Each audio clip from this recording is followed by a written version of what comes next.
Hey guys, welcome back to my channel. If you're new here, I'm Nikki. I'm a homeschool mom to an only child. I want to talk to you all about math with confidence today. So everything you need to know, keep watching if that's what you're interested in. And if you're new here, please hit that subscribe button down below to help support my channel.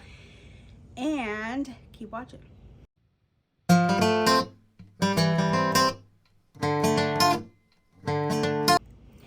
Alright, so this has been a pretty well requested video of mine to talk about math with confidence. We used math with confidence third grade this year, and let me just say, okay, like this was not a curriculum that I thought I was going to love it. I love that it had the teaching instruction for me in a separate teacher's manual, but there was just something that me and my child eventually just does not vibe with.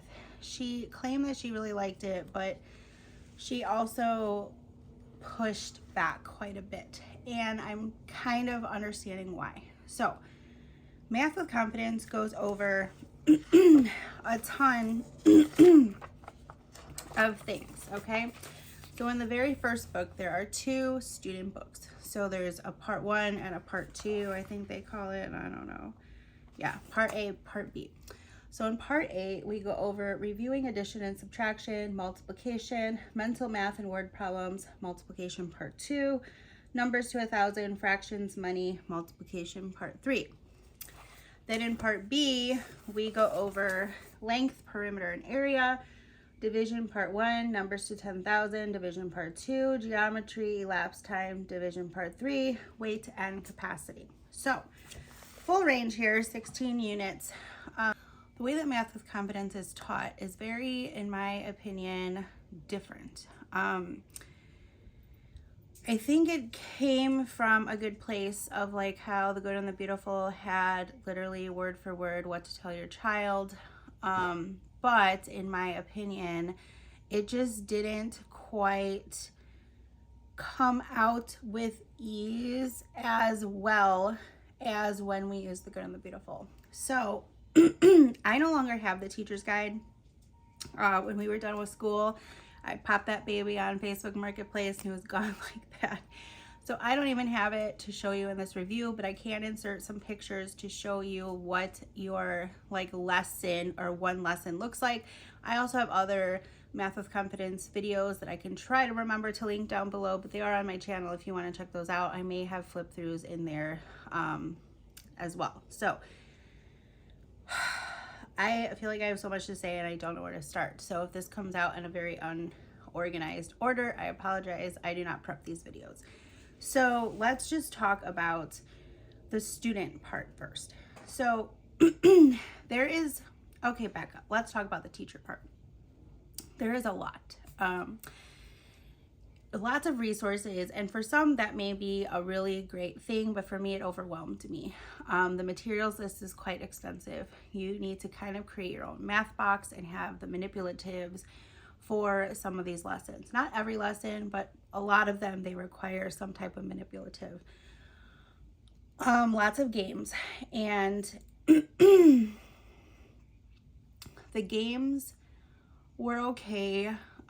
They were simple. I felt like not everything was very extensive, but the thing that peeved me is that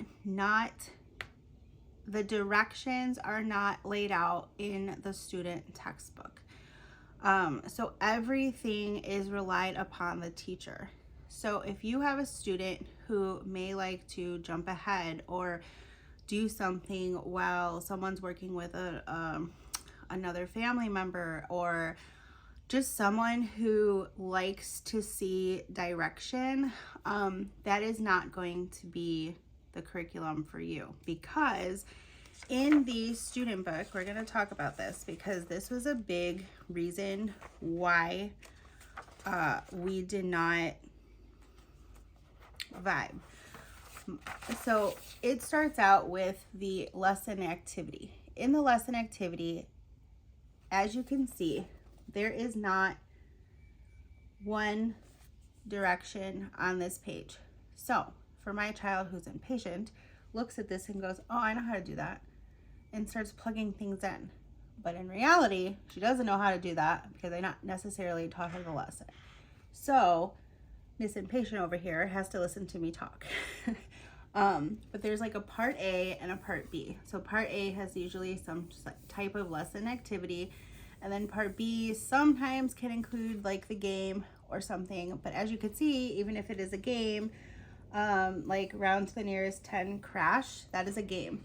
But there's no instruction to the child. It is all in the teacher's guide. So you must have the teacher's guide to teach this curriculum, which I don't like. I understand having the actual teaching part of it, like the conversational piece in the teacher's guide, but to have literally no directions on the student manual was a big minus for me. Then, after the child completes the activity, which is meant to be with the parent, this is meant to be taught with the parent. And then, so A, B, and C is taught with the parent, and then you move on and they have practice page. So they're going to go ahead and do this practice page, whether it be with you or independently. I encouraged her to do it independently, and she pretty much did pretty well independently.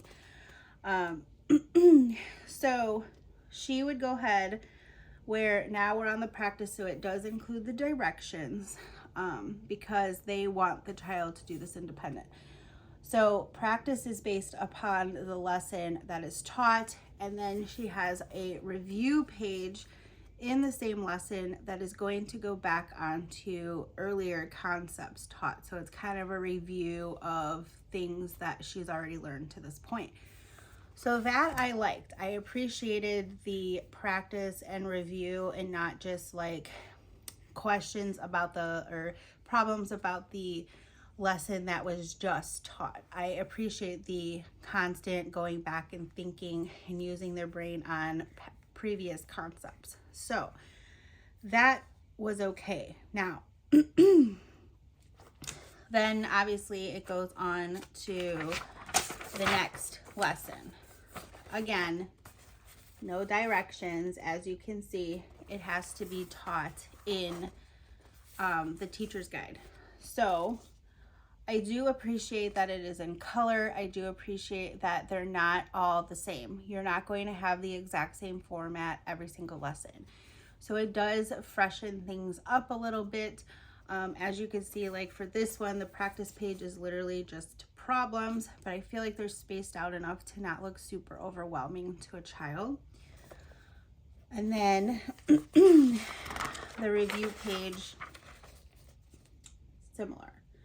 So we skipped this whole unit because it was just like basically review, and we were coming into this curriculum slightly late in the year because we were not sure what we were going to use for math this year. So this also comes with a picture book list, so you can always match up picture books to the unit. So we never took advantage of that, but if you have a kid that might be interested in something like that, that's really a cool, neat idea. There is so much out of this teacher's manual that you can get. They have teachers, they have a black line masters list, which I might not have kept it because I might have gotten rid of everything, which it looks like I did. So the black line master was basically like a cheat sheet for your child, or it could be like a dot array, something to move, like an L thing to move on the array board. So there's like a bunch of those. You can print them out, and it'll tell you what black line master you need to use with what assignment. Each lesson in the teacher's manual also suggests some type of warm-up activity. It has all the supplies listed on the screen. I will show you what a lesson preview looks like from the teacher's guide. Someone had recommended to me to highlight the things that you need to say to the child if you're using the script. And I didn't do that, but I could see how that can help a little bit. But the problem that I was having is that some of the way things were worded, my child was not quite understanding, and I didn't have the verbiage to alternate that or switch that around to make her understand it, and there was not really any ever extra help. So I don't know. I don't know how to fix that. But the way it was laid out, just it felt overwhelming and a little bit tedious as far as some of the verbiage that was in the script. So ultimately, so at the end of a unit, it's color coded, okay? So this one, I believe, was like all red. So when you get to the end, which is 1.9 or 1.10, so when you get to 10 on every unit, whether it's 2.10, 3.10, so forth, you're going to come across the unit wrap up. Now, the unit wrap up, you can, I believe, like take your time with, but this was all independent towards her. So it had all different types of questions, and I would have her do that either over the course of a day or over the course of 2 days, depending on how tough of a time she was having. But for the most part, she did fairly well on the unit wrap-ups. Then there is like this enrichment page. So the enrichment page you can use to like basically take what you've learned and kind of show them how it fits into real life. So it could have a project or possibly an art project or some type of thing that will relate the unit to a real life situation. She was never typically interested in this, so we did end up skipping the enrichment part, but we stuck with the unit wrap up as she did enjoy the unit wrap up pages. And then it would move on to the next unit, and it would look exactly the same as far as no direction to the student. It is not written to the student. So I think that's really important to know, because if you're a busy family, I think that it would really, like, you would have to dedicate that time to teaching the lesson, and your child would never be able to just like kind of work while you're doing like work with another child. At least that's my opinion. I don't have another child. I only have an only. So it wasn't more about time for me as it was about, she just wanted, if I told her how to do something, she would rather me go back to be able to see what was said or instructed, because sometimes she processes things by reading the directions out loud to herself. So for her to not have that, and for me to have to kind of like repeat it or just like try to show her a different way, slowed her down. So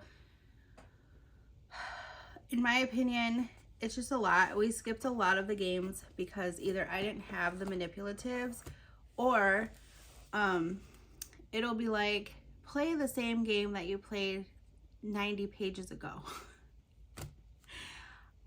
I don't have the patience to flip back to remember the directions, and it's almost like they just expect you to remember the directions to that game or like how to play it.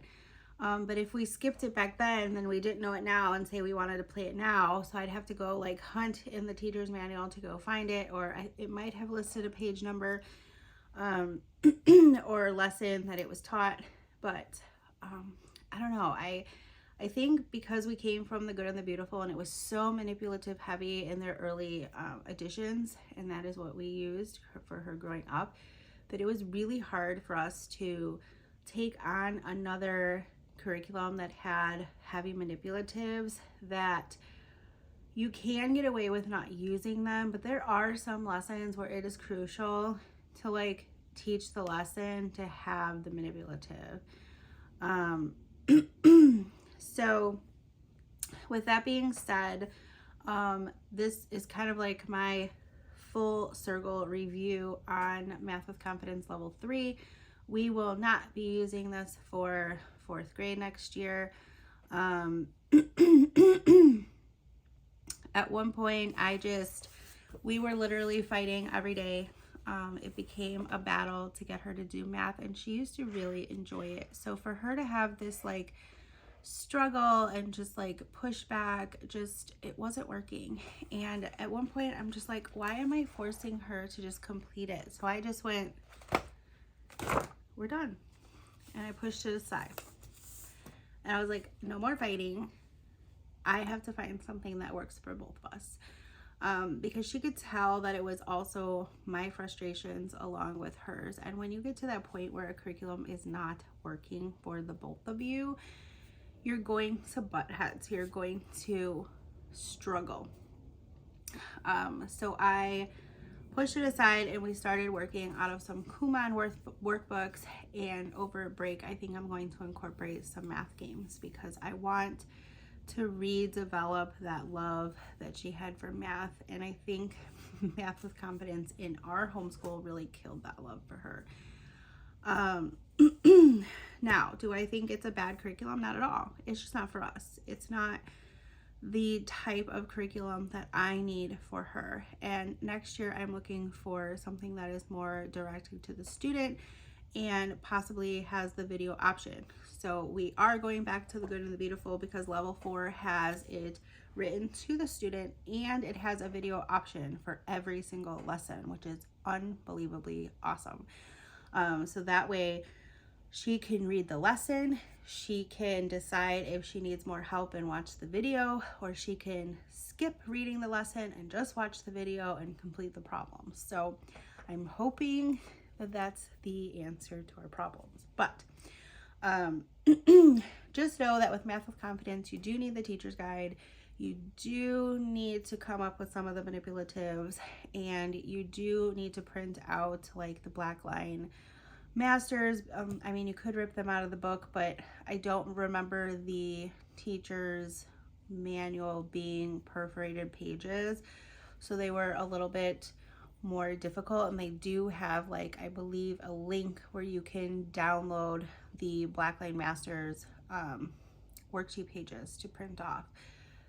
We printed them and I laminated some that I knew she was going to be using a lot, but otherwise I used maybe about 5 of them out of the entire stack. So use a curriculum as a tool is my best advice. If you are going to use this curriculum, use it to how you think will work for your homeschool family. But don't think that you have to use everything in a curriculum. Don't let it overwhelm you like it did me. Because you can use it and you can, I believe, have a good year if it works for your student. So I hope that I answered all your questions. I will try to have those other reviews where we've done a lesson together, and I believe I had flip throughs done in the past. But if you have any questions for me, leave them down in the comments. I know this was a very well requested video. And let me know if you have any other requested videos for curriculum that I have shown you in the past, and I will see you in my next video.